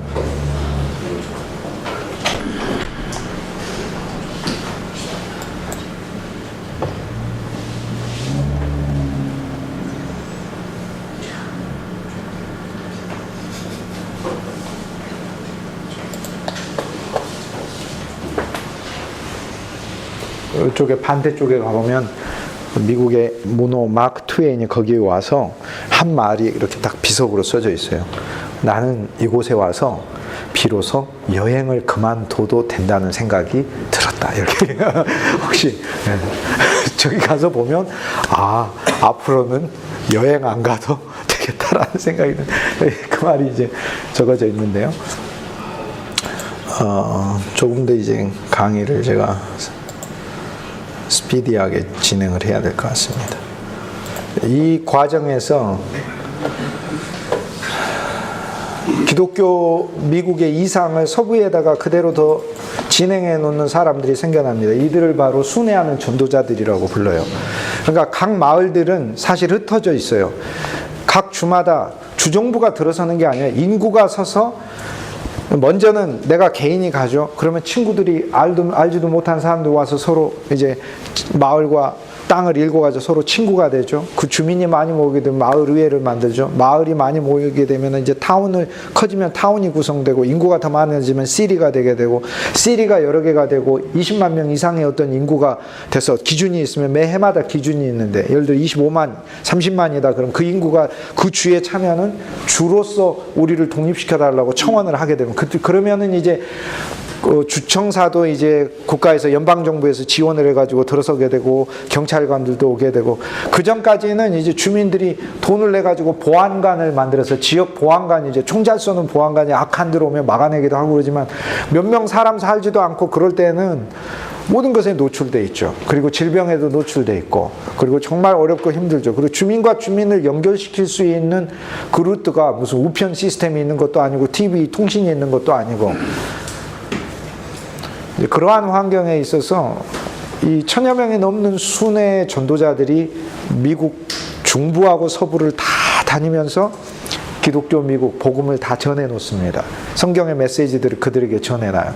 이것이 바로 개척민들에게 클레멘타인 같은 사랑하는 딸을 데리고 살다가 잃어버려도 그래도 나와 내 후손들을 위해서 나는 이곳에서 반드시 정착해서 성공해서 그냥 나 개인 잘 먹고 잘 사는 게 아니라 나를 위한 하나님의 또 다른 어떤 새로운 목적과 계획과 미래와 기업이 있다고 믿는 이 기독교 미국의 근본적인 정신, 계약과 언약, 그리고 명백한 운명이라는 정신을 계속해서 복음 안에서 퍼뜨려 놓습니다.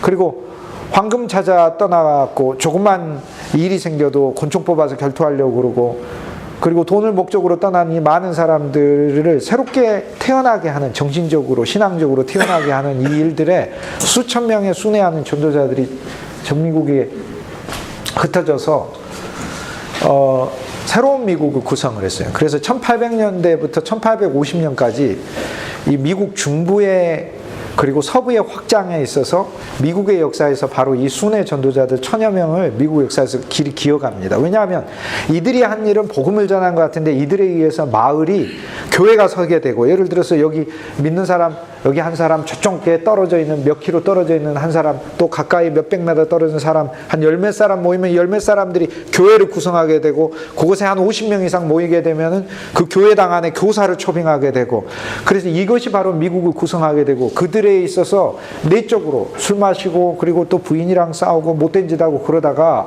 그 교회 안에서 유일하게 이들을 질책하는 경찰이 그리고 행정력이 들어서기 전까지 유일하게 무섭게 질책하고 회개하는 시간이 바로 교회에 와서 하나님의 말씀을 듣는 시간이었던 거예요. 그래서 사실상 우리 민족도 YMCA 같은 이런 좋은 기관이 1905년도 한국 우리 개학이 초기에 설립이 돼가지고 우리 민족의 초등학교도 없고 중학교도 없던 시기에 수많은 수십만의 사람들에게 글자를 가르치고 직업교육 시켜주고 하는 그런 국가가 기능하지 못했을 때 그런 기능들을 했었잖아요. 마찬가지로 황량한 미국의 서부에 있어서 연방정부의 그 권한이 전혀 미치지 않는 그러한 환경에서 그 미국민들이 본래 선조들이 가지고 왔었던 그 기독교 정신, 그리고 청교도 정신, 그리고 도덕주의에 기초한 미국의 본정신을, 그 자본주의 아래서 개인의 성공만을 위해 살려고 하는 그 사회 속에 들어가서 이 기본적인 내적인 변화를 주었던 사람들을 바로 순회하는 전도자들이라고 부릅니다. 그래서 미국 역사에서는 이들을 중시 여깁니다. 그리고 이들에 의해서 미국의 정신이 서부로까지 확장됐다. 그리고 이들에 의해서 미국민들이 교회 안에서 정서적 유대감을 갖게 되고, 우리가 이제 그거를 그러한 비슷한 경험을 이민 갔을 경우에 갖게 되죠. 이민 공동체들이 대부분의 교회 안에서 많은 사람들을 만나지 않습니까? 그게 마찬가지로 서부에 있었던 많은 교회들의 역할을 했어요. 그리고 그 교회들은 학교로 또 사용되게 됩니다. 미국의 역사에 바로 이러한 순회하는 전도자들의 역할들이 많이 길어지게 됩니다. 그건 좀 전에 이제 동상이고요. 근데 이들은 급여는 교단에서 주는 극소수의 급여예요. 정말 어떻게 보면 극빈계층에 해당돼요. 그러나 이게 자기가 하나님이 준 자기 사명이라고 생각하고 가는 거예요. 그게 목회자인 거죠. 그래서 많은 마을마다 교회를 세워주고 그 교회가 커뮤니티 처치가 되게 합니다. 그 마을의 필요를 위해서 존재하는 교회가 되게 되는 거죠. 커뮤니티 처치. 그리고 그 마을의 또 교육이라든지 회의라든지 이런 것들을 책임지게 되는 거죠. 그리고 도덕적으로 갱신하게 되고 술도 금지하게 되고,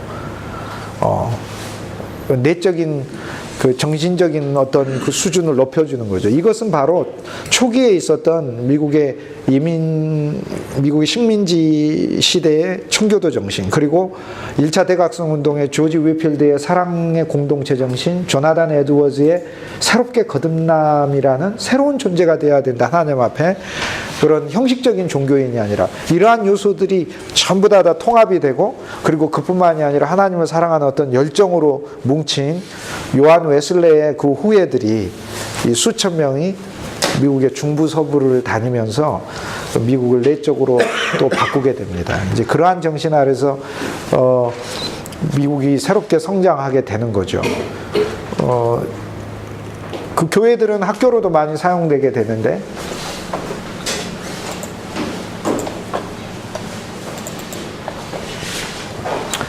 이 서부 개척기에 딱 건물 하나 세워가지고 교회로도 사용하고 학교로도 사용하는 모습들입니다.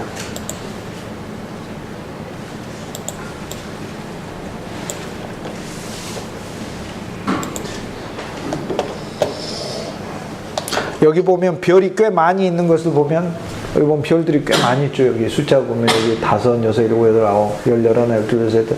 지금은 이제 50개가 별이 있지만은 52개가 있지만 더 이때는 50개까지 되지는 않는 것 같고, 이 서부에 있어서의 이 학교들의 모습이죠. 어떤 국가가 성립이 됐는데, 국가가 성립이 된 이래로 50년 이내에 그 광활한 서부 곳곳마다 저런 방식의 저 아이들을 저렇게 교육시킬 수 있는 그러한 환경으로 나가야 되겠다고 생각한 나라가 과연 지구상에 몇 나라나 있었을까? 그냥 무작정 성공과 출세만을 위한 것이 아니라 어떤 자신들뿐 아니라 후손들을 위해서 이런 교육 속에 숨어있는 그 가치들, 그리고 그 가치들의 본질은 자유라는 거, 그리고 모두의 행복이라는 거, 이것을 위해서 그러한 관심을 전 세계적으로 기울인 나라가 그 시대 때는 사실 미국이 가장 대표적이고 가장 선두에 선 나라였다, 이렇게 얘기할 수 있죠. 결국에 1800년대 말 1914년에 세계 1차 대전이 일어났을 때 미국이 참전하면서 전세는 기우는 거죠. 세계 2차 대전에 미국은 참전 정도가 아니라 태평양에서는 일본을 상대로, 대서양에서는 독일을 상대로, 양쪽을 상대로 이겨내는 거죠. 그 무협으로 하자면 앞에 2명을 놓고 싸우는 게 아니라 자기가 가운데 있고 이쪽하고 이쪽 싸워서 이기는 거잖아요, 이게. 미국의 이러한 지난 20세기의 슈퍼 초강대국의 파워는 그럼 어디서 생겼는가? 그 어디서 생긴? 여러분이 밥 먹고 사는 게, 여러분이 잘나서 밥 먹고, 여러분 부모님들이 먹을 거 못 먹고, 누릴 거 못 누리고, 여러분 공부시켜주고, 어쨌든 간에 대학 보내주고 해가지고 여러분이 있는 거 아닙니까? 그러니까 지난 100년의 미국의 어떻게 보면 강대국의 최고의 영광은 어디서 나왔느냐 하면 1800년대에 바로 이 두 그룹에서 나왔다, 그 얘기입니다. 순회하는 전도자들의 그들의 모임이 미국을 또 한 번 각성시키는데 이걸 2차 대각성 운동이라고 부르고, 2차 대각성 운동은 이제 서부와 중부에서 벌어졌었는데 들판에서 벌어지고, 이들은 천막에 와가지고 일주일 동안 공동성을 또 회복하게 되는 거죠. 신앙뿐만이 아니라 이들에게 있어서는 잔치였어요. 그래서 이거를 이제 캠프 미팅, 캠프가 텐트니까 텐트 미팅 또는 캠프, 그곳에서 야외에서 가서 자는 거니까.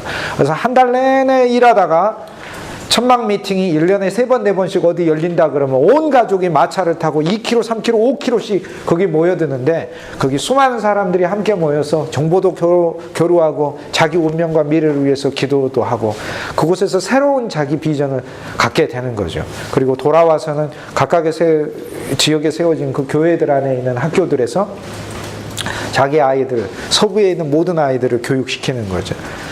이게 미국이 1900년대에 임최강대국이 될 수 있는 비결이 있는 거죠. 산업혁명에 있어서 과학적인 여러 발견들을 어떤 나라보다도 풍성하게 할 수 있었던 요인들은 1800년대 50년에 있었던 미국의 이런 중서부에 국가가 주도하지 않은 그들의 자발적이고 그 풀뿌리에서 자라나는 신앙과 교육에 있다, 이렇게 미국의 역사는 그 점을 지적하고 있습니다. 그래서 저는 이제 이거를 이제 뭐라고 하면 One Room Schoolhouse라고 불러요. One Room Schoolhouse. 미국의 역사에서 One Room Schoolhouse, 그럴 땐 1800년에서 1800년대 이 중반까지 그 학교들, 왜냐하면 1800년대 이제 중반, 1870년, 80년 넘어가게 되면 타운들이 많이 생겨나고 인구도 많이 늘어나니까 이제 공식적인 더 여러 칸이 있는 학교들이 나오게 되지만, 적어도 50년이 넘는 기간 동안 이 원룸 스쿨하우스에 우리 강의실보다도 약간 더 작은 그런 사이즈의 아이들이 다 모여서, 거기는 유치원생부터 고등학생에 이른 아이들까지 다 있어요. 그러면 선생님이 사실 혼자나 많아야 2명, 아주 많으면 2명, 아니면 혼자인 경우에, 또 혼자인 경우에도 발런티어 이제 받아서 하는 건데, 유치원생 잠깐 가르쳤다가 고등학생 뭐 과제 내줬다가 중학생 많이 했다가, 이렇게 해서 전 미국에 있는 수천만 명의 아이들을 교육시키고 있었으니 이때 2800년대 우리는 종조임금님 승하하시고 어린 순조가 들어서게 되고 풍양조씨, 안동김씨 뭐 이런 사람들의 외척들이 국가 정권을 노려가고 그러고 있고 그럴 때 역사적으로 뛰어나가야 되는 그런 걸 잃어버렸죠. 그리고 양반 상민이라는 그 틀에 갇혀가지고 이제 미국의 저력을 이야기를 할 때는 그래서 1800년대를 보아야 1900년대 미국의 그 강력함을 이야기를 할 수 있는 거죠. 이 교육적인 투자가 정말 국가적인 차원에서 나타나는 그 결실을 이야기할 수 있습니다.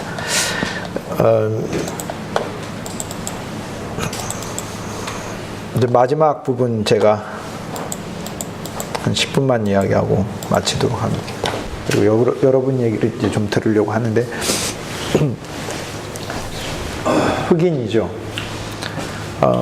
서부 개척에 있어서 미국은 또 하나에 있어서 이제 미국의 확장과 관련된 내적인 갱신을 경험을 했어요. 서부 개척은 많은 사람들에게 미국이 여전히 약속의 땅 가나안이구나라는 걸 가르쳐 줬는데, 그러나 미국이 모든 이들을 위한 평등의 나라는 아니었죠. 흑인들을 위해서는 애굽 땅이었던 거죠. 그것은 여전히 이집트 땅이었던 거죠.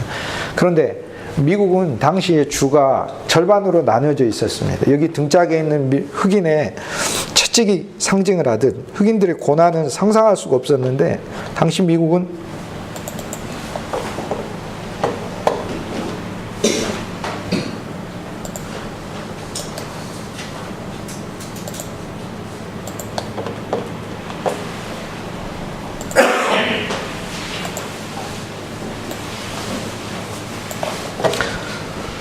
아브라함 링컨의 때 1861년에 65년까지 남북전쟁이 일어났을 때, 흑인 문제로 있었을 때, 여기 파란색으로 보이는 주는 여기 회색으로 보이는 게 있죠. 이게 파란색이고 회색은 소위 남부라고 부르는 남부연합의 남군을 조성한 남부연합의 노예 찬성주들이고, 위에 파란색들은 노예제를 반대하는 그룹들이죠. 그래서 전쟁을 벌일 때도 북군은 파란색 군복을 입었고요, 남군은 회색 군복을 입었습니다.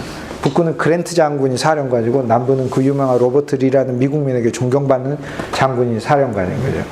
남부주에 있어서는 농사를 주로 많이 짓고 하는데 흑인의 노동력이 절대적으로 필요했고, 북부주는 이미 공장지대가 많이 들어서고 도시가 들어서고 하면서, 그리고 어떤 그 인권의 문제가 이미 유럽에 있어서는 흑인 노예 소외에 대한 문제가 영국 사회에 있어서는 이미 폐지가 됐었어요. 그런데 미국민들이 생각을 할 때는 노예제 문제에 있어서 많은 북부의 주들은 미국의 가장 큰 질병, 노예제 자체가 질병으로 생각했습니다. 노예를 소유한다는 걸 미국의 수치로 생각을 한 거예요. 그래서 도덕적인 이유가 굉장히 컸는데, 결국에 이 문제를 전면에 사실 정치적인 이슈로 들고 나온 인물이 바로 아브라함 링컨인 거죠.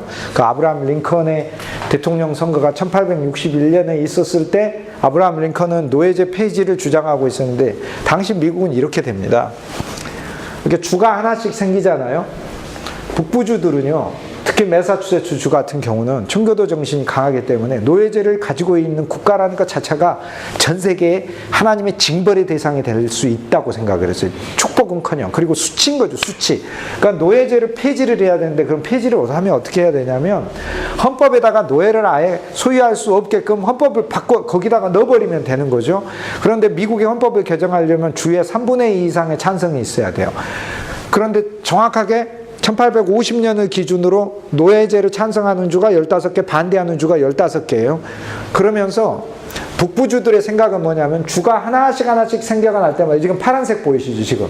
파란색이 점점 생겨나면 반대주가 생겨나니까 노예제를 반대하는 주가 3분의 2 됐을 때 헌법에다 넣으려고 그러는 거예요. 그러면 남부주들은 이거를 절대적으로 상원에서 이거를 저지를 해야 되니까 이제 극단적인 생각까지 하게 되는 거죠. 우린 탈퇴를 해야 되겠다. 그런데 아브라함 링컨이 이 대통령에 취임을 하고, 그리고 북부주들의 생각은 앞으로 만들어진 주마다 이렇게 파란색 노예제 반대주들을 계속 세워나가서 결국에 헌법을 바꾸면, 이 남부주들의 생각은 자신들이 재산을 뺏긴다고 생각하고 노동력을 다 잃는다고 보았으니까 그래서 아브라함 링컨이 대통령이 되자마자 그는 분명히 많은 주들이 앞으로 지금 계속 많은 이민자들이 가 있었거든요. 49ers 1849년에 이미 가서 캘리포니아, 오레곤 주로 돼 있지 않습니까? 이제 조금 있으면 워싱턴주, 이 중부주들이 계속 들어서게 됩니다. 그러면 3분의 2 이상이 되면은 저절로 노예들을 잃게 될 거라고 생각을 하니까 링컨이 대통령이 되자마자 일주일도 되지 않아서 남부에 있는 이 주들은 미 연방으로부터 탈퇴를 선언합니다. 그리고 자기들끼리 독립적인 연합국이라는 국가를 만드는데 이거를 놓고 아브라함 링컨이 반역이라고 부릅니다. 왜? 국가를 쪼갰으니까요. 그런데 전쟁을 처음에 하려고 하지는 않았는데 문제는 어디냐면은 남쪽에 있는 사우스캐롤라이나에는 예를 들어서 곡곡의 노스캐롤라이나, 사우스캐롤라이나, 버지니아 여기에 있는 군대는 대통령에 충성하잖아요. 그러니까 여기에 또 남군 병사만 있는 게 아니라 북군 병사도 많이 와 있잖아요. 그런데 이들은 1차적으로는 아브라함 링컨의 지휘권에 충성하는 거죠. 그래서 남부주들은 이제 군대를 조직해서 남쪽에 있는 북군 군사기지들을 접수를 하게 됩니다. 그 과정에 있어서 북군들과 소규모 전투가 벌어지지만 남쪽에서 벌어진 전투니까 남쪽이 다 이기게 되는 거죠. 버지니아주가 굉장히 강력하고 부유한 주였는데 이 버지니아주의 장군인 로버트 리가 남군 사령관이 됩니다. 그는 노예제는 개인적으로 반대했는데 자기가 속한 버지니아주가 노예제를 찬성하고 있고 버지니아주 전체가 자기에게 남군을 맡아달라고 요구를 하니까 그러니까 남군을 맡게 돼요. 사실 그는 굉장히 존경받는 인물이고 개인적으로 노예제를 반대하는 인물이에요. 그럼에도 불구하고 그는 노예제를 위한 전쟁으로 보질 않았고 남쪽에 있는 주들의 경제적인 이득과 권리를 위한 전쟁으로 봤고 로버트 리조차도 사실상 유니온, 미국의 하나의 국가에서 두 개의 국가로 쪼개지지 말아야 된다고 생각을 했지만 버지니아주가 요구하니까 이제 나서게 된 거죠. 근데 이제 결론적으로 얘기하면 그의 생각이 그는 훌륭한 장군이었지만은 남군을 패배케 함으로써 미국 역사에 큰 공을 세우게 합니다. 왜냐하면 남쪽에 계속 머물렀었으면 사실 북군이 내려와서 전투한다는 게 그렇게 쉽지 않았어요. 그런데 초반 전투에서 남군이 많이 이겼는데 이 버지니아에서 펜실베니아주가 굉장히 부강하거든요. 남쪽의 생각은 그거였어요.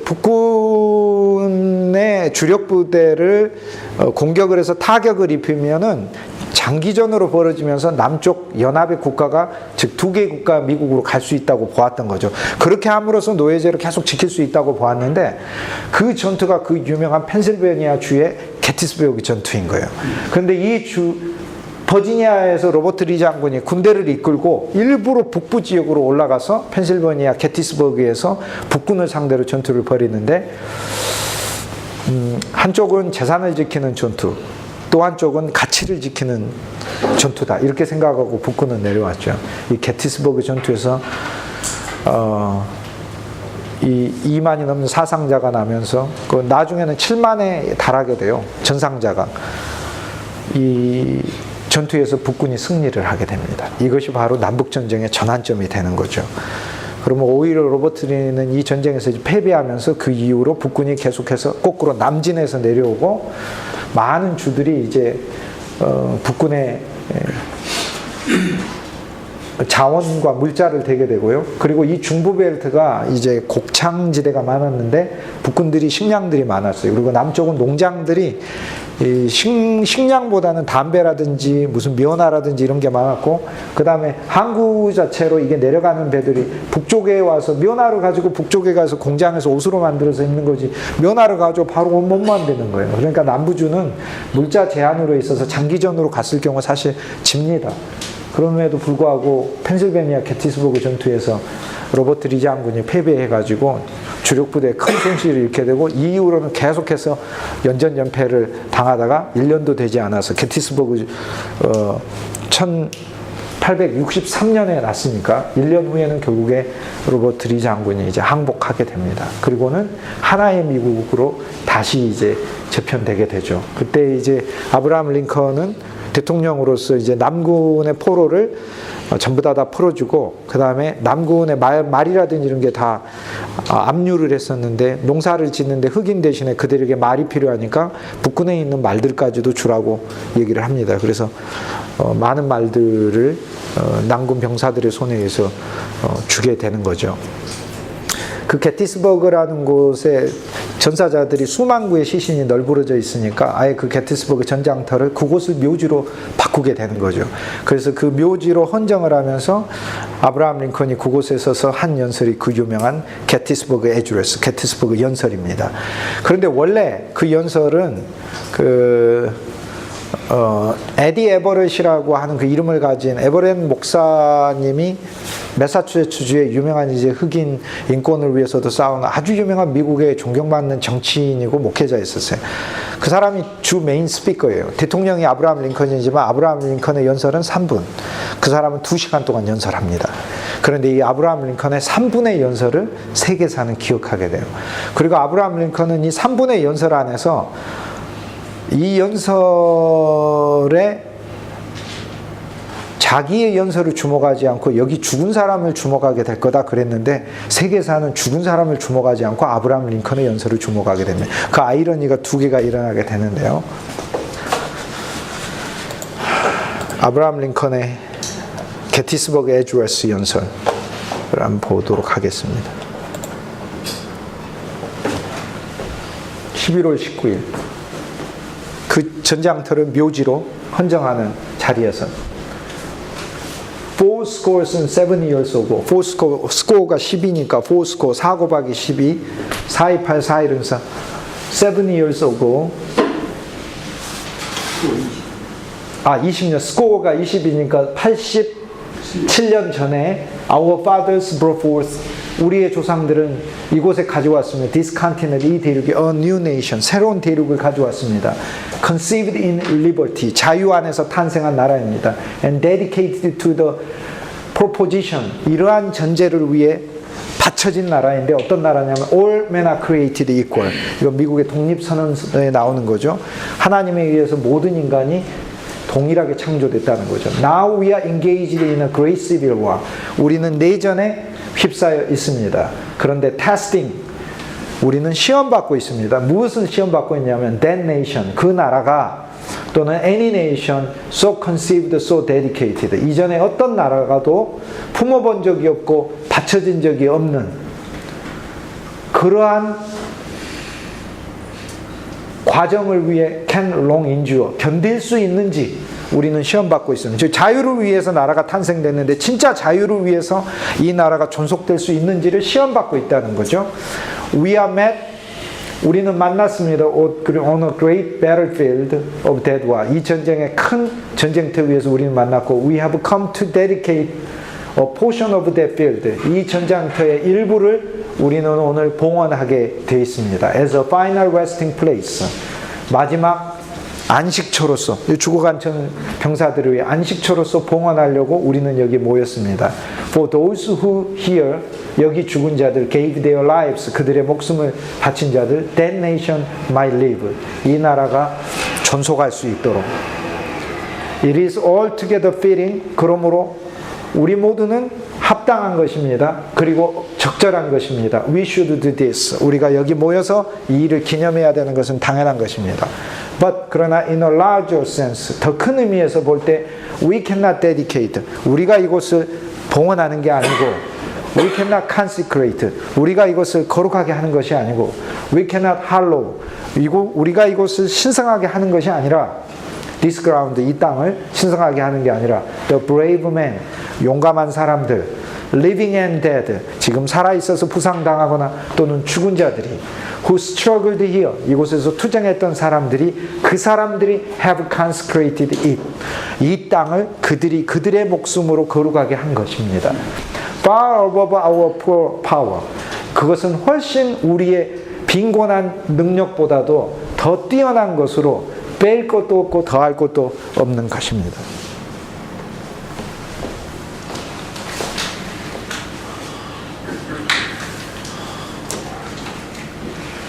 The world will little note. 세계는 별로 주목하지 않을 것. 이게 바로 이 부분입니다. 별로 주목하지 않을 것이고 no long remember. 더 이상 기억하지도 않을 것입니다. We say here. 우리가 여기서 말하는 바를 but it can never forget. 우리가 여기서 말하는, 제가 여기서 말하는 것을 연설을 기억하지 않을 것입니다. 그러나 it can never forget. 결코 잊지 않을 겁니다. What they did. 여기 죽어간 병사들이 이곳에서 희생했던 것을 결코 잊지 않을 것입니다. 이게 바로 제가 좀 전에 한 말입니다. 링컨의 연설은 기억하고 희생자들의 연설은 별로 기억하지 않게 됐다. 그 얘기입니다. It is for us. 이제 우리들, the living, 산자들이 to be dedicated here. 우리가 이곳에 바쳐져야 되는 것이 우리의 의무입니다. And to the unfinished work. 아직 끝나지 않은 사명을 위해, 일을, 사역을 위해.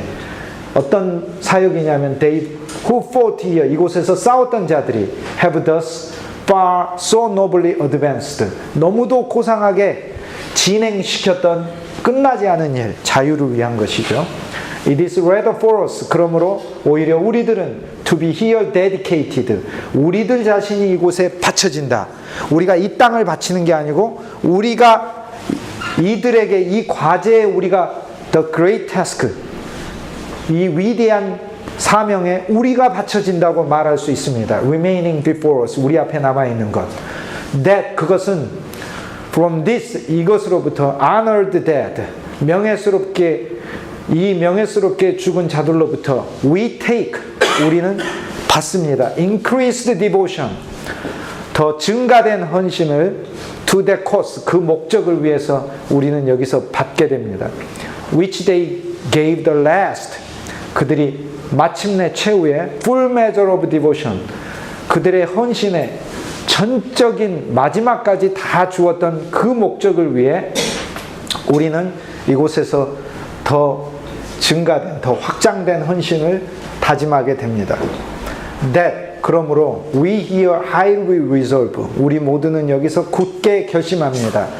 This dead, 이 죽은 자들이 shall not have died in vain, 결코 헛되이 죽지 않았다는 거. 왜? 우리가 그 자유에 끝나지 않은 과업을 이을 거기 때문에.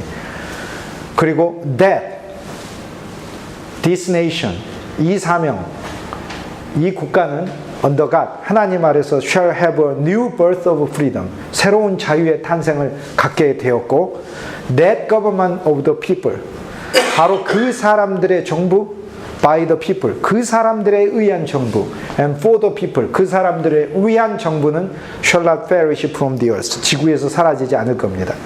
근데 여기서 우리나라 책에 제 어렸을 때 배울 때 국민에 의한 국민을 위한 국민의 정부라고 링컨의 게티스버그 연설에서 민주주의 3대 원칙이라고 했는데 민주주의가 아닙니다. 민주주의가 아닙니다. 백인이 다수입니다. 백인의 권리를 위한 것이 아니고 민주주의가 아니고요. 링컨이 말하는 것은 여기 많은 다수가 자유를 위해 죽었다는 거예요.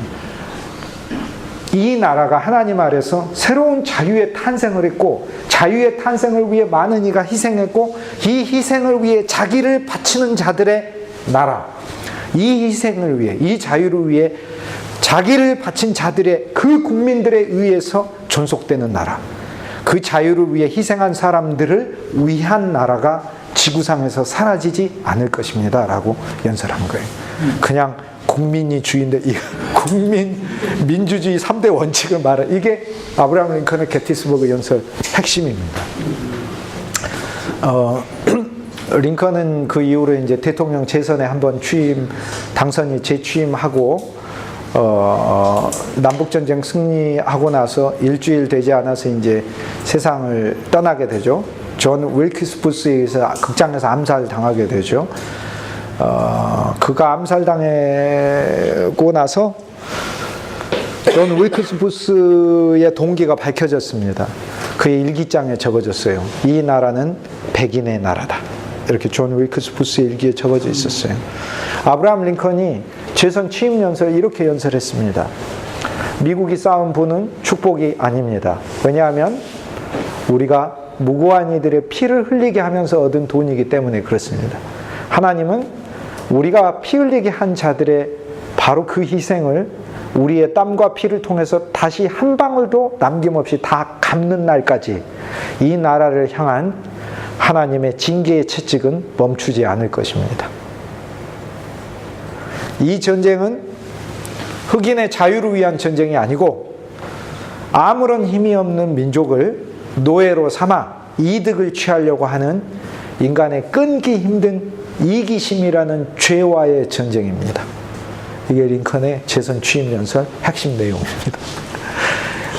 그래서 미국의 역사에 있어서 이것이 내적인 명백한 운명이 되게 되는 거죠. 이제 새롭게 강의실에서 원룸 스쿨하우스에서 자라나는 이 아이들은 링컨의 게티스버그 애드레스하고 링컨의 재선 취임 연설이 들어가 있는 교과서를 배우면서 내적으로 명백한 운명이 영토의 확장만이 아니고 새로운 자유, 근데 이 자유는 일부 소수의 자유, 그리고 또는 절대 다수인 백인만의 자유가 아니라 소수 다수를 초월한 모두의 자유, 그리고 다수의 이기심으로부터의 자유, 죄악으로부터의 자유, 소수의 권리를 위한 자유, 그 자유를 위해서 피 흘리는 국민들이 운영하는 정부, 그 피 흘리는 국민들에 의한 정부, 그 국민들을 위한 정부가 지구상에서 영원해야 된다. 이게 아브라함 링컨의 이야기인 거죠. 그냥 국민을 위한 국민의식 그런 거 전혀 아무 관계가 없습니다. 아브라함 링컨은 민주주의가 아닙니다. 그거는 민주주의를 뛰어넘는 하나의 이상, 그 이상을 위해 이 나라는 세워졌다는 거죠. 이것이 이 나라의 명백한 운명이라는 거죠. 그래서 미국은 보이지 않는 명백한 운명과 보이는 명백한 운명과 이 둘 사이에서 긴장해 있습니다. 이 둘 사이에서 통합을 해야 되는 게 미국의 앞으로의 과제입니다. 아브라함 링컨이 죽었을 때 전 미국은 바로 그 주일 예배를 금요일 날 죽었고 사흘 후 아브라함 링컨의 추모 예배를 모든 주일날 전 미국에 있는 모든 교회가, 심지어는 남부에 있는 교회라 할지라도 그 예배를 드렸습니다. 그리고는 성경 본문은 전 미국에 있는 모든 목회자가 동일한 본문을 사용했는데 그 본문은 아브라함 링컨이 평소에 가장 좋아하던 본문이었어요. 아브라함 링컨은 어려서부터 독실한 신앙인이 아니고 어려서는 잘 믿었는데 젊을 때 안 믿는 사람이었어요. 그런데 40살에 3살짜리 자기 아들이 세상을 떠나자 그때 신앙을 받아들이기 시작했고 성경의 원칙을 자기 마음에 새기기 시작을 했고, 그래서 그는 흑인이 불쌍해서 풀어진 것이 결코 아닙니다. 이것이 하나님의 말씀에 어긋나기 때문이고 이 나라가 시작한 그 대의와 목적에 어긋나는 일에 아직 이 나라가 관계되어 있다고 믿었기 때문인 것이죠. 아브라함 링컨이 가장 좋아했던 그 귀절이 바로 그 주의 추모 설교 본문이었습니다. 요한복음 11장 25절. 나는 부활이요 생명이니 나를 믿는 자는 죽어도 살겠고 살아서 믿는 자는 영원히 죽지 아니하리라. 제 강의는 오늘 이것으로 또 이번 올해 강의는 이것으로 마치도록 하겠습니다. 저와 여러분도 명백한 운명이 있습니다. 우리는 외적으로도 반드시 이길 것이고 극복할 것이고 내적으로도 명백한 운명이 있습니다. 하나님 우리 각자에게 준 소명도 있고 우리가 평생 싸워야 될, 그리고 지켜내야 될 가치도 있습니다. 나만이 아니라 마침내 우리가 세상 떠날 때 야, 이 사람 때문에 정말 행복했다. 그러한 이야기들을 우리 주위 사람들에게 우리가 줄 수 있는 사람이 된다면 그러면 우리도 작은 아브라함 링컨이 아니겠는가, 그렇게 생각을 해봅니다. 잘 들어주셔서 감사하고 또 귀한 시간 여러분 왔는데 제가 역량이 여기까지밖에 안 돼가지고 더 좋은 강의를 못 드린 것 같아서 죄송스럽고 언제 또 기회 있으면 또 뵙기를 바라고, 저 안소동에 우리 호서대학교 천안 캠퍼스에 있기 때문에 또 아무 때나 편하실 때 들려주시고 연락 주시면 감사하겠습니다. 잘 들어주셔서 다시 한번 고맙다는 말씀 드리겠습니다.